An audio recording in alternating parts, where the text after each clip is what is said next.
오늘 말씀은 바울이 구약의 말씀 중에 이사야서를 인용하는 부분입니다. 특별히 이사야의 10장에 있는 말씀과 1장에 있는 말씀 이 두 구절을 인용하는 부분인데요. 특별히 눈에 우리가 말씀을 읽기 전에 기억해야 될 단어가 있는 게 무엇이냐면 바로 남은 자라는 것입니다. 한번 따라 볼까요? 남은 자. 한 번 더 남은 자.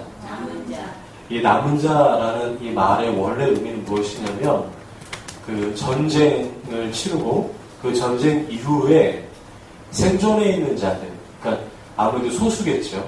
수적으로 보면. 그러니까 전쟁 치르고 온갖 모든 험한 일들 다 겪고 나서 마지막에 생존한 사람들, 그러니까 그런 어떤 적은 소수를 주님이 남겨두셨다라는 이사야서의 말씀이 사실 오늘 이 바울이 인용하는 말씀입니다. 그래서 어떤 의미로 그런 말씀을 하셨는가? 우리 먼저 27절과 28절 한번 말씀을 보시면서 함께 같이 읽도록 하겠습니다. 시작. 또 이사야가 이스라엘에 관하여 하시되 이스라엘 자손들의 수가 비록 바다의 모래가 클지라도 남은 자만 구원을 받으니 주께서 땅 위에서 그 말씀을 이루고 속히 시행하시리라 하셨느니라. 아멘. 여러분, 이 말씀은 이사야서 10장 22절에 있는 말씀입니다. 이사야서 10장 22절의 말씀을 제가 읽어드리면요. 이스라엘이여 내 백성이 바다의 모래 같을지라도 남은 자만 돌아오리니 넘치는 공의로 파멸이 작정되었습니다. 여러분, 이게 뭐냐면 하나님께서 이사야를 통해서 하신 말씀인데, 예언인데, 그러니까 이스라엘이라는 백성을 향해서 하나님께서 창세기 하셨던 그 약속의 말씀이 무엇이냐면 바닷가에 모래가 뜰 것이다 라고 하나님의 아브라함을 통해서 이스라엘 백성들을 축복하십니다. 그러니까 그만큼 강성해지고 많아지고 다수가 되고 왕성해지고 어떠한 번성해지고 이런 것들을 약속하시죠. 축복해 주십니다. 복이다라고 말씀하시고요. 그런데 이사야서 10장에 하나님께서 하시는 말씀은 너희들이 비록 바닷가에 모래가 들지라도 그 많은 사람들이 다 그렇게 되는 것이 아니고 누구만? 바로 남은 자. 원어에서는 사르라는 표현을 하거든요. 또 근데 이 남은 자만 구원을 받고 남은 자만 하나님께로 돌아오는 일들이 있을 것이다 라는 말씀을 하세요. 그러니까 하나님의 말씀을 번복하신 것인가? 아니라는 거예요. 하나님은 그렇게 축복하고 하나님은 그렇게 이스라엘 백성들을 바닷가에 모래같이 축복하셨음에도 불구하고 결론적으로 말하면 이스라엘 백성들의 어리석음과 죄 때문에 어떻게 하는 것인가? 그 많은 축복을 받지 못하고 소수만 그러한 축복 가운데 은혜 가운데 살아가게 된다라는 안타까운 현실을 이사야 말씀을 통해서 하시는 것입니다. 마치 이것은 무엇이냐면 29절에 나와 있는 것처럼 소돔과 고모라를 여러분 아마 기억하실 것입니다. 한 번쯤 설교를 들어보실 텐데요. 소돔과 고모라 가운데 누구만 그 소돔과 고모라 가운데 살았죠? 네, 롯과 그의 두 딸. 심지어는 롯의 부인도 어떻게 했어요? 막 이렇게 나오다가 뒤를 돌아가 보다가 그냥 그 자리에서 소금기둥이 되어버렸다라고 말하고 있지 않습니까? 그러니까 뭐냐면 많은 수의 사람이 그 땅 가운데 살지만 결국은 하나님의 은혜 가운데 살 수 있는 사람은 다수다? 아니라는 거예요. 소수다라는 것이죠. 이게 무슨 말인가 좀 더 한번 살펴보겠습니다. 여러분 계속해서 우리가 말씀 나눴던 게 뭐냐면 이스라엘은 스스로 자신들을 뭐라고 생각했다고요? 선택받은 백성이다라고 생각했죠. 하나님이 우리를 선택하셨다. 그렇기 때문에 우리는 어떤 백성이다? 축복받은 백성이고 우리는 왕성해질 것이고 바다의 모래같이 많아질 것이고 우리는 성공할 것이고 우리는 부유할 것이다 라고 장담했어요. 왜? 혈통이 그냥 우리의 이 태생 자체가 유대인이기 때문에 하나님의 백성이기 때문에 우리는 그렇게 될 것이다 라고 자신만의 상징 가운데서 확신했습니다. 그러나 바울이 계속해서 말씀하고 있는 것은 무엇이냐면 그렇지 않다라는 거예요. 여러분 여러분들의 부모님이 예수님을 믿고 심지어는 여러분들이 어떤 예수님을 믿었다고 해서 여러분들의 자녀가 여러분 그냥 복이 보장된 것은 아니에요. 그 자녀는 그 자녀대로 하나님을 믿어야 되는 거죠. 그분을 만나야 되는 거예요. 진심으로 주님을 만나야 되는 거예요. 그런 어떤 믿음의 현실성에 대해서 이 복음에 대해서 사도 바울이 정당하게 얘기합니다. 그러면서 이 사도 바울이 이사야서 1장 9절의 말씀을 한 번 더 인용합니다. 무엇이냐면 만군의 여호와께서 우리를 위하여 생존자를 조금 남겨두지 아니하셨으면 우리가 소돔과 고모라 같았으리다 라고 로마서에서 방금 우리가 읽은 말씀에서 인용하면서 말씀하고 있는 거예요. 여러분 이 바울이 인용한 이사야서의 이 상황은 뭐냐면 이스라엘이 멸망하기 직전에 여러분 저를 너무 주목하시는군요. 갑자기 일단 왜 그러세요? 좀 졸고만 해야 되는데 당황스럽네요. 자 다시 말씀드리겠습니다. 이사야서는 이스라엘의 멸망을 앞둔 예언서인 거죠. 이스라엘이 멸망 가운데 있었지만 그럼에도 하나님이 무엇이더라는 거예요? 다 멸망시키지 않고 누구만 소수인 남은 자를 생존케 하실 것이다라는 거예요. 그런데 사도 바울이 말하고 있는 것은 무엇이냐면 그렇게 살아남는 자들 있잖아요. 그들의 어떤 모습 때문에 하나님이 그들을 소수로 남아두는 것이 아니라는 거예요.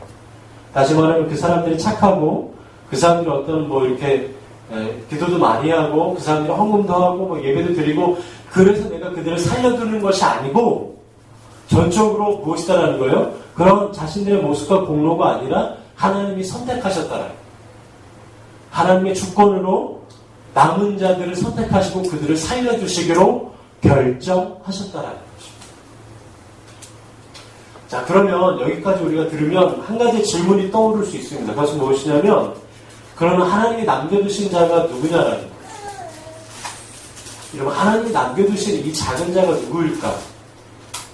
우리가 이 말씀을 읽다 보면 쉽게 이렇게 생각할 수 있습니다.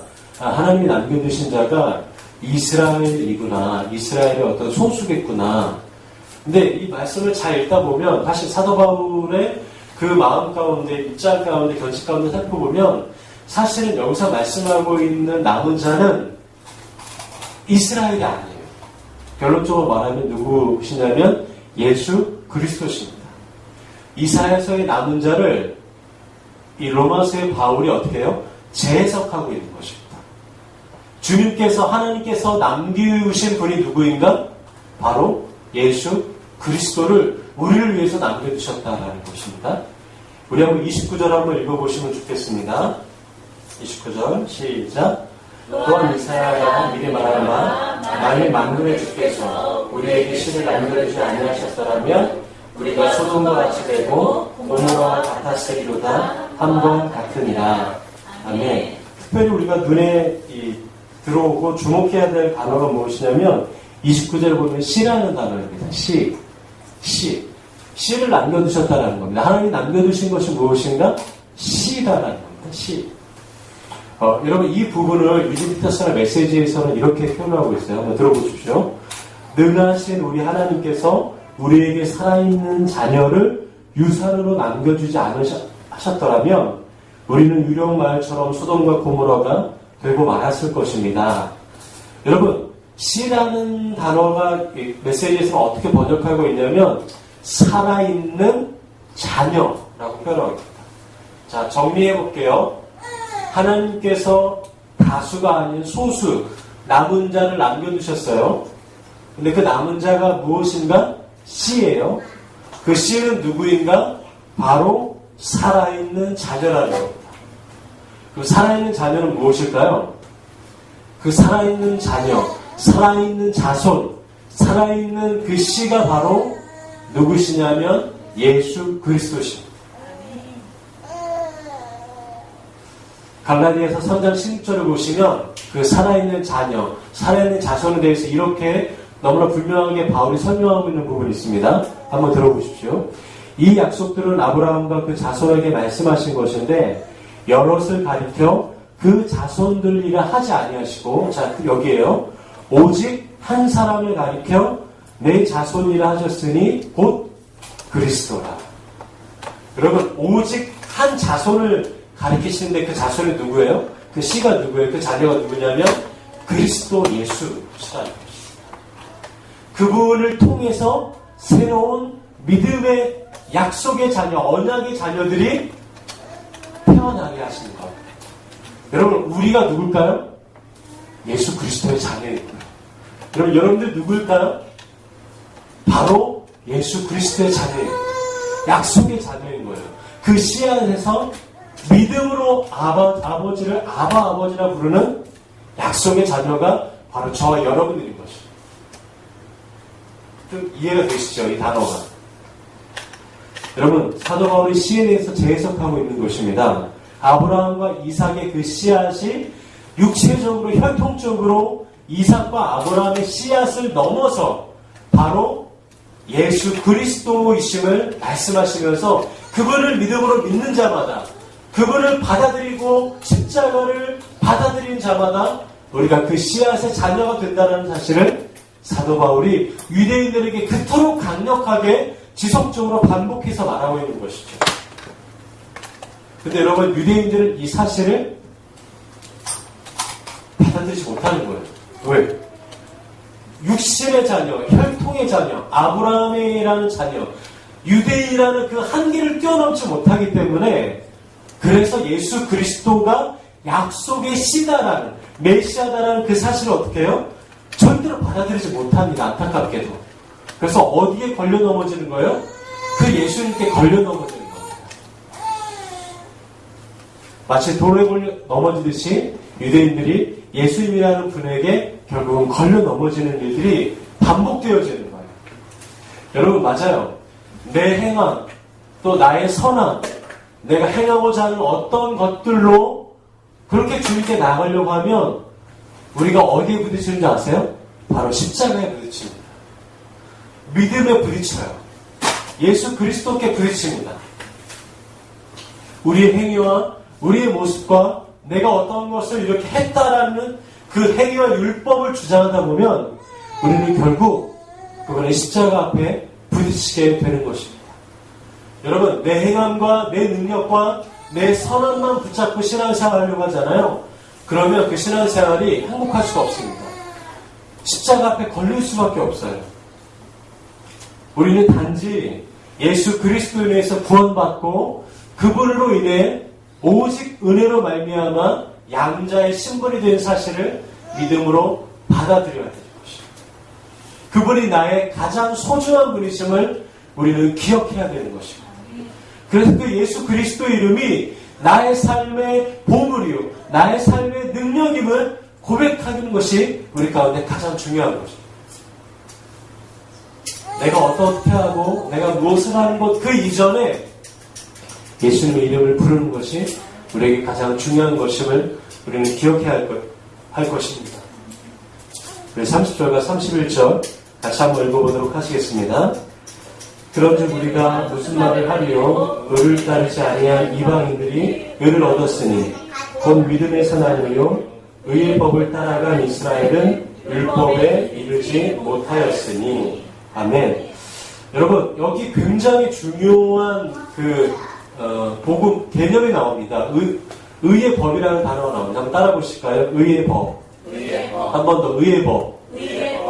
여러분, 공동번역에서는 이 의의 법에 대해서 어떻게 설명하냐면 이렇게 얘기하고 있습니다. 한번 따라 볼게요. 하나님과 올바른 관계를 가지는 법. 여러분, 의의 법은 무엇을 말하냐면 하나님과 올바른 관계를 가지는 법을 의미해요. 근데 하나님과 올바른 관계를 가지는 법은 무엇을 의미하냐면 율법을 의미합니다. 여러분, 우리가 율법에 대해서 계속해서 마치 이 로마서를 읽다 보면 율법이 필요 없다, 율법은 버려야 된다, 율법은 쓸모없다, 율법은 천하다, 믿음만 있으면 된다, 율법은 아무것도 아니다 라는 착각을 가질 수가 있어요. 그러나 율법은 그렇지 않습니다. 율법은 소중한 거예요. 왜? 율법은 바로 누구와 올바른 관계를 가지게 하는 법이에요? 하나님과 올바른 관계를 가지게 하는 법이기 때문에 율법은 율법 자체로는 매우 선합니다. 율법은 율법 자체로는 너무 보물같이 귀합니다. 율법은 하나님이 주셨기 때문에 버릴 것이 아니에요. 천한 것이 아닙니다. 악한 것이 아니에요. 쓸모없는 것이 아닙니다. 율법은 귀한 거예요. 율법은 지켜져야 됩니다. 율법은 우리 삶 가운데 다시금 재발견되어야 되는 것입니다. 문제는 뭐예요? 그 율법만을 의지하고 율법만을 구원의 기준으로, 나의 신앙의 기준으로, 나의 의로움의 기준으로 삼으려고 하는 유대인들의 그 잘못된 마음이 문제인 거예요. 율법은 악한 게 아니에요. 율법은 버려서도 안 됩니다. 아니, 오히려 율법을 믿을 때에 온전히 지키게 되는 것입니다. 왜냐하면 예수님은 율법을 완전케 하러 오신 분이시기 때문이에요. 여러분, 많은 그리스도인들이 믿음을 주장하고 믿음을 말하면서 하나님의 말씀을 어떻게 해요? 지키지 않습니다. 하나님의 말씀을 버린다. 율법은 오늘날로 우리에게 무엇일까요? 말씀이에요. 여러분, 믿음은 말씀과 같이 가는 겁니다. 응답은 하나님의 말씀과 같이 가는 겁니다. 여러분, 말씀이 없이 믿음만으로 살 수가 없어요. 그냥 바람이 불면 잠시 잠깐 있다가 흔들려 버립니다. 그래서 말씀은 믿음과 함께 걸어가야 됩니다. 재밌는 건 무엇이냐면, 유대인들은 무엇을 추구한 사람이냐면 그 의를 추구한 사람이에요. 말씀을 추구한 사람입니다. 그런데 말씀을 열정적으로 추구하는 사람임에도 불구하고, 여러분, 율법의 목적이 무엇이다라고 말했어요? 하나님과 올바른 관계다라는 거예요. 그런데 여러분, 하나님과 올바른 관계였던 그 말씀과 율법을 추구했던 유대인들은 결국은 그 의로움을 얻었나요? 그 의로움을 얻으셨나요? 얻었나요? 아니에요. 그 의로움을 얻지 못했습니다. 얻으려고 노력했던 유대인들은 얻지 못했고, 반면에 얻을 생각조차 없었던 이방인들은 어떻게 됐어요? 그 의로움을 어떻게 했습니까?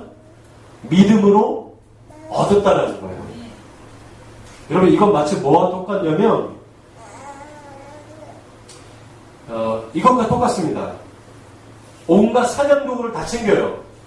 총을 챙기고, 활을 챙기고, 온갖 이 마음력을 다 챙기고, 사냥도구를 챙겨서 새를 잡으려고 간 사냥꾼이 있는데, 모든 걸 다 챙겨서 새를 잡으려고 갔는데, 결국에는 새를 잡지 못했어요. 그런데, 그냥 산에 놀러간 사람, 그냥 산에 바람 쐬러 왔던 사람이 어떻게 되냐면, 산을 그냥 이렇게 그냥 걷다가 자기 발 앞에 새가 떨어져 있는 것을 발견하고 그 새를 죽은 것과 마찬가지예요. 여러분, 이게 좀 이해가 되십니까? 정작 내가 얻고자 하고 얻으려고 했던 그런 유대인들은 그것을 얻지 못했고, 전혀 생각이 없었던 그들은, 이방인들은 그것을 얻었다라는 것입니다. 여러분, 유대인들은 의로움에 이르지 못했고 이방인들은 의로움에 이르게 된 것입니다. 제가 어릴 때, 제가 대학교 이제 3학년 때인가? 제가 그 운전면을 이제 따고 차를 몰고차 했을 때, 저희 아버지가 차를 조그만 차를 사주셨습니다. 근데 제가 첫째니까 아무래도 저희 아버지가 저한테 차를 이제 배우려고 운전면을 따게 하셨고 차를 조그만 중고차를 사주셨는데, 저는 그렇게 너무 좋아해서 차를 운전하려고 막 끌고 다녔어요. 근데 이제 제 동생은 차에 대해서 그렇게 관심이 없었거든요. 근데 저는 차에 대해 관심이 있어서 차를 막 이렇게 끌기도 하고 운전도 하고 이렇게 여러 책도 보고 했는데, 막상 저는 운전을 잘 못하는 거예요. 근데 별 생각 없는 제 동생은 저보다 훨씬 운전을 잘하는 겁니다. 제가 형이기 때문에 제가 제 동생한테, 야, 이건 내가 형이기 때문에 내가 운전해야 돼. 내가 더 잘할 수 있어. 이러면서 운전을 막 했는데, 하면 꼭 그러면 그날따라 막 골목에 어디 벽에 부딪히고. 근데 제 동생은 너무나 자연스럽게 운전하는 거예요. 별다른 노력 없는데. 저는 운전을 잘하려고 그렇게 노력하고 책도 보고 막 연습도 하고 그랬는데, 막상 제가 운전을 하면 어디 부딪히고. 근데 제 동생은 운전 별다른 연습 안 하는데 막상 운전을 하면 너무너무 잘하고. 여러분, 이게 마치 이것과 비슷합니다. 유대인들은 정말 운전을 관심 있고 운전을 잘하려고 운전에 많은 투자를 하고 열심으로 운전을 연습했는데 막상 사고가 나요. 그러나 운전에 별다른 관심 없는 이방인들은 별다른 관심 없는데 그냥 운전을 잘하는 겁니다. 쉽게 그런 것들을 경험하게 되는 거예요. 여러분, 이것과 똑같아요. 유대인들은 구원을 얻으려고 별다른 온갖 노력을 다 했는데 구원을 얻지 못하고, 이방인들은 구원과는 먼 사람들이었음에도 불구하고 그들은 구원을 얻게 되었다는 것입니다. 왜 그렇게 되었을까요? 이유가 무엇이었을까요? 우리 32절 한번 같이 읽어보도록 하겠습니다. 어찌 그러하냐? 이는 그들이 믿음을 의지하지 않고 행위를 의지하느냐? 부딪힐 돌에 부딪혔느냐? 아멘. 이유가 무엇이다라는 거예요? 유대인들이 믿음을 의지하지 않고 행위를 의지했기 때문이다라는 거예요. 행위를 의지했다라는 것은 무엇이냐면 자기들이 하나님의 율법 자체를 주신 이유와 목적을 잊어버린 거예요. 율법을 주신 이유 무엇이다 말씀드렸습니까? 하나님과 어떤 관계? 올바른 관계, 의로운 관계를 맺게 하시는 것이 율법을 주신 목적이었어요. 제사를 드리고 헌금을 하고 안식일을 지키고 모든 것들의 그 이유가 단순히 그거를 지키는 데 있다는 것이 아니라는 거예요. 그것을 지킴으로 인해서 내면적인 변화를 주님께 가지고 하나님 앞에 그분과의 올바른 관계를 가지는 것이 율법을 주신 목적이 있는데도 불구하고 유대인들은 어떻게 했다는 거예요? 시간이 가면서 그것과는 상관없이 그냥 행위로만 예배를 드리고 행위로만 예물을 드리고 행위로만 그러한 일들을 했다라는 거예요. 전혀 마음의 내면적인 변화와 하나님을 향한 마음의 돌이킴 없이, 그러니까 율법의 행위로서만 나왔기 때문에 그들이 어떻게 했다라는 거예요? 선택받은 유대인들이었음에도 불구하고 그들은 하나님의 의로움에 이르지 못했다라는 것입니다. 여러분, 율법의 핵심은 무엇인 거예요? 그래서 행위가 아닌 거예요. 여러분, 오늘 우리가 드리는 이 예배의 중심은 무엇일까요? 행위가 아니라는 것입니다. 믿음이에요. 믿음. 여러분, 말씀의 중심은 무엇일까요? 말씀의 중심은 행위가 아니에요. 말씀의 중심은 믿음입니다. 믿음과 행위를 딸려야 뗄 수 없는 거예요. 율법과 은혜는 서로 분리된 것이 아닙니다. 하나님이 주신 율법의 이유와 목적을 다시금 붙잡을 때 그 율법은 살아있는 율법이 되는 것입니다. 여러분, 그래서 예수님이 유대인들에게 걸림돌이 되는 거예요.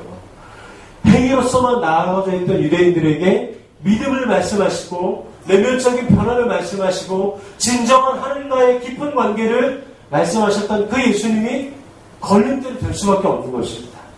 십자가에 사람들이 걸려 넘어지는 것입니다. 여기서 걸림돌이라는 것은 무엇인가를 방해한다는 의미가 아니에요. 이것은 브레이크입니다. 제어한다는 겁니다. 브레이크 없는 차를 상상해 보세요. 여러분, 브레이크 없이 막 달려가는 차를 상상해 보십시오. 이건 더 이상 차가 아닌 거예요. 이거는 살인 무기입니다. 이것은 공포인 거예요. 이것은 많은 사람들에게 두려움을 주는 존재라는 것입니다. 여러분, 하나님을 믿어도 자신의 뜻대로 아무런 브레이크 없이 살아가는 자들은 어떤 자들일까요? 브레이크 없는 차와 마찬가지인 거예요. 그것은 차가 아닙니다. 두려움이에요. 그 자체는 살인 무기가 되는 것입니다.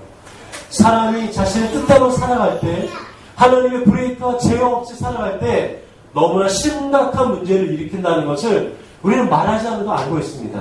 예수님이 걸림돌이 되신다는 것은 바로 그런 의미예요. 목적 없이, 방황 없이, 하나님의 뜻 없이, 브레이크 없이 막 살아가는 우리들에게 주님께서 무엇이 된다는 거예요? 브레이크가 되어주신다는 거예요. 그래서 여러분, 주님 앞에 멈춰 설 때 그것이 바로 은혜인 것입니다. 주님 우리 가운데 걸림돌로 다가오실 때 그것이 우리에게 진정한 은혜예요. 왜? 이제는 주님 앞에 설 수 있는 시간이기 때문입니다. 내 힘과 내 목적과 내 경험과 내 의로움과 내 행위로 살았던 유대인들에게 주님께서 브레이크가 되어주신 거예요. 이제 그렇게 살면 안 된다. 이제 거기서 멈춰야 된다. 바울이 그렇게 브레이크를 거는 거예요. 이제 너희들 더 이상 그렇게 살면 안 된다. 주님이 우리의 브레이크가 되신다. 이제 나의 뜻대로 살았던 삶에서 하나님의 뜻대로 살아가는 삶을 다시 기억해야 된다. 그렇게 주님께서 브레이크가 되신다는 것을 말씀하고 있는 것입니다. 고린도후서 1장 20절부터 23절까지 이런 말씀이 있습니다. 유대인은 표정을 구하고 헬라인은 지혜를 찾았나? 우리는 십자가에 못 박힌 그리스도를 전하니 유대인에게는 꺼리끼는 것이요. 그럼 유대인에게는 꺼리끼는 것이에요. 자신의 행함과 자신의 행위로만 살고자 했던 모든 종교인들에게 예수 그리스도는 어떤 분이라는 거예요? 브레이크가 되어주신다는 것입니다. 여러분, 율법은 하나님과의 의로운 관계를 말씀하시는 것입니다. 율법은 필요 없는 것이 아니에요. 그 율법을 통해서 주님이 우리의 브레이크가 되신다는 사실을 깨닫게 되는 것입니다. 그 율법적인 행위로 인해서 우리가 구원받을 수가 없습니다. 그래서 율법의 본질인 말씀을 통할 때, 말씀을 더욱더 알면 알수록 우리의 삶은 나의 방향대로 살았던 삶이 멈춰서게 되는 것입니다. 믿음으로 살고자 결단하는 거예요. 나의 삶의 방향에서 멈춰서게 되는 것입니다. 그것이 온전히 예비하는 가운데 일어나는 것입니다. 말씀을 대할 때 그런 일들이 일어나게 되는 것입니다. 우리 33절 함께 여러분들 한번 읽어주시면 감사하겠습니다. 시작. 기록된 바 보라 내가 돌들과 거치는 바위를 시온에 두노니 그를 믿는 자는 부끄러움을 당하지 아니하리라 함과 같으리라. 아멘. 여러분, 브레이크를 경험하는 자마다, 주님께서 브레이크를 만나는 자마다, 우리의 걸림돌 되시는 예수님을 만나는 자마다 부끄러움 없이 하신다라고 말씀하십니다. 여러분, 주님으로 인해서 구원받았기 때문에 빚진 자의 심정으로 날마다 살아가게 되는 거예요. 그때 주님께서 우리를 부끄럽게 만들지 않으십니다. 세상 속에서 주님께서는 우리가 주님으로 인해서 살아갈 때 우리를 부끄럽게 만들지 않으십니다. 비록 내가 하는 일이 작아도, 비록 내가 내 모습이 연약해 보여도 우리가 주님으로 인해 살아갈 때 주님은 우리를 부끄럽게 하시는 분이 아니라는 것을 우리는 기억해야 할 것입니다. 여러분, 오늘날 우리들에게 하나님의 말씀, 율법이 다시금 회복돼야 됩니다. 진정한 율법이 하나님과의 올바른 관계인 이 율법의 삶이 회복돼야 되는 것입니다. 버려야 될 것이 아니에요. 말씀을 버려야 될 것이 아닙니다. 이제 그 말씀 앞에 서서, 또 예수님의 십자가 앞에 서서 우리를 멈추게 하시는 그분의 말씀 앞에 서서, 브레이크 대신 예수님의 말씀 앞에 서서 나의 뜻을 멈춰 서고 이제는 하나님의 뜻 가운데 날마다 살아가는 일들이 있어야 될 것입니다.